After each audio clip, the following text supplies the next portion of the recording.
पुनिया को कोई मेडल नहीं मिला है सर, इस बार निराशा हाथ लगी है। बड़ा चर्चित नाम था इस बीच।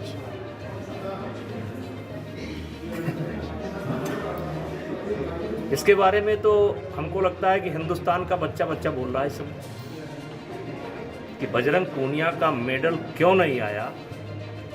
इस समय हिंदुस्तान का बच्चा बच्चा बोल रहा है, मीडिया बोल रही है,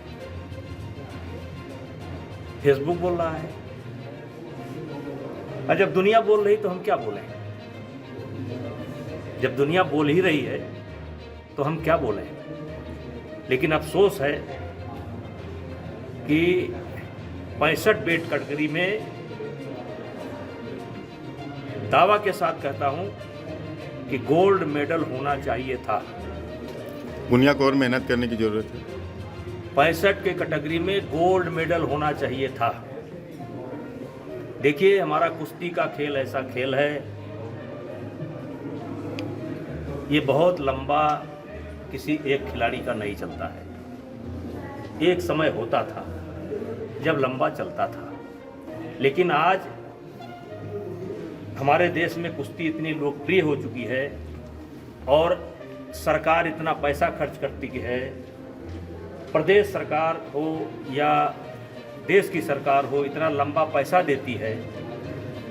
दुनिया का कोई भी देश इतना पैसा नहीं देता है और न इतना सम्मान देता है। और इस कारण से आज एक एक वेट कैटेगरी में 2-2, 3-3 स्टार पहलवान है, 2-2, 3-3 स्टार पहलवान है।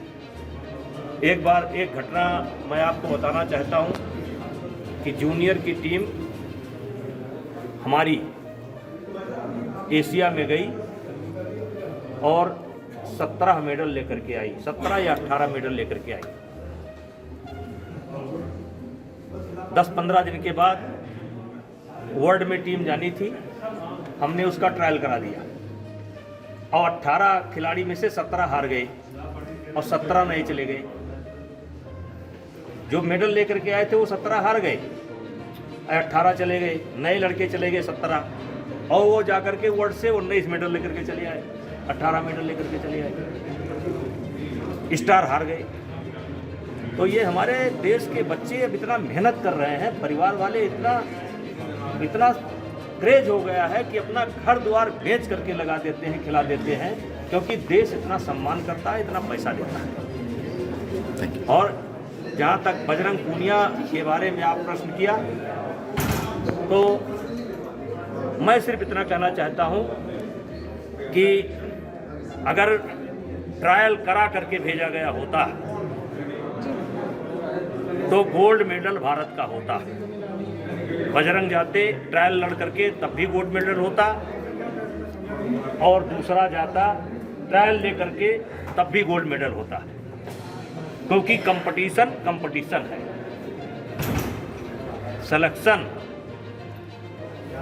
की प्रक्रिया जो है ये दया पर नहीं होनी चाहिए।